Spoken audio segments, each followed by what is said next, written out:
नमस्ते दोस्तों, आप सभी का स्वागत है हमारे YouTube चैनल दादी नानी स्टोरी में। दोस्तों, कहानी शुरू करने से पहले अगर अभी तक आपने हमारे चैनल को सब्सक्राइब नहीं किया है तो चैनल को जरूर सब्सक्राइब करें। महाभारत में शिखंडी की कहानी उनकी अनूठी पहचान और उस समय के सबसे सम्मानित योद्धाओं में से एक भीष्म के पतन में उनकी भूमिका के इर्द गिर्द घूमती है। शिखंडी की कहानी लिंग और नियति की जटिलताओं का एक वसीयतनामा है जो महाकाव्य में जटिल रूप से बुनी गई है। पिछले जन्म में शिखंडी का जन्म काशी की राजकुमारी अंबा के रूप में हुआ था। उसे शबल के राजा सलवा से प्रेम हो गया था और वह उससे विवाह करना चाहती थी। हालांकि एक स्वयंवर, एक समारोह जहां एक राजकुमारी अपने पति को चुनती है, के दौरान कुरु राजकुमार भीष्म द्वारा अंबा का अपहरण कर लिया गया था। अंबा ने भीष्म से उसे रिहा करने और अपनी पसंद के व्यक्ति सलवा से शादी करने की अनुमति देने की गुहार लगाई। हालांकि भीष्म ने ब्रह्मचर्य के व्रत के कारण खुद उससे शादी करने से इनकार कर दिया और उन्होंने उसे जाने देने से भी इनकार कर दिया। अपमानित महसूस करने और अपनी सही पसंद को लूटने के बाद अंबा ने भीष्म से बदला लेने की कसम खाई। अंबा ने घोर तपस्या की और भीष्म को हराने की शक्ति हासिल करने के लिए विभिन्न देवताओं का आशीर्वाद मांगा। आखिरकार उसे भगवान शिव से वरदान मिला कि वह अपने अगले जन्म में भीष्म की मृत्यु का कारण बनेगी। उसके बाद के जन्म में अंबा का ध्रुपद साम्राज्य में एक पुरुष शिखंडिनी के रूप में पुनर्जन्म हुआ।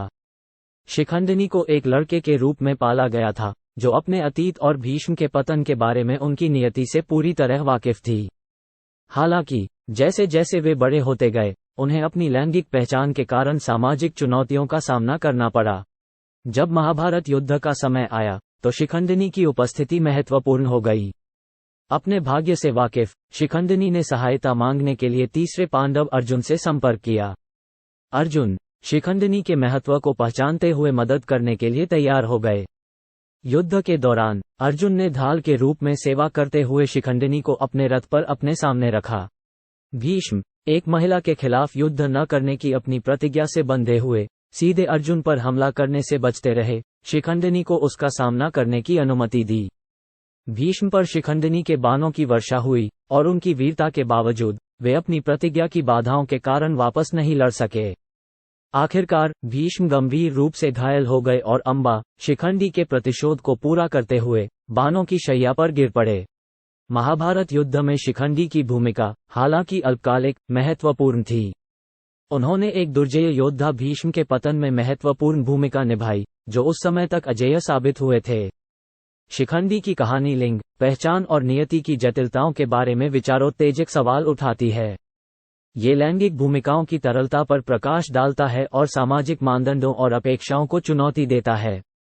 शिखंडी की यात्रा उनके साहस, लचीलापन और न्याय की तलाश और उनके नियत उद्देश्य को पूरा करने के दृढ़ संकल्प को दर्शाती है। शिखंडी की कथा के माध्यम से महाभारत पहचान की प्रकृति, पसंद की शक्ति और कर्म और भाग्य की पेचीदगियों पर चिंतन को आमंत्रित करता है। ये एक अनुस्मारक के रूप में कार्य करता है कि सच्ची ताकत न केवल भौतिक कौशल में निहित है बल्कि किसी के प्रामाणिक स्व को गले लगाने और जीवन के भव्य टेपेस्ट्री में अपने अद्वितीय उद्देश्य को पूरा करने में भी निहित है।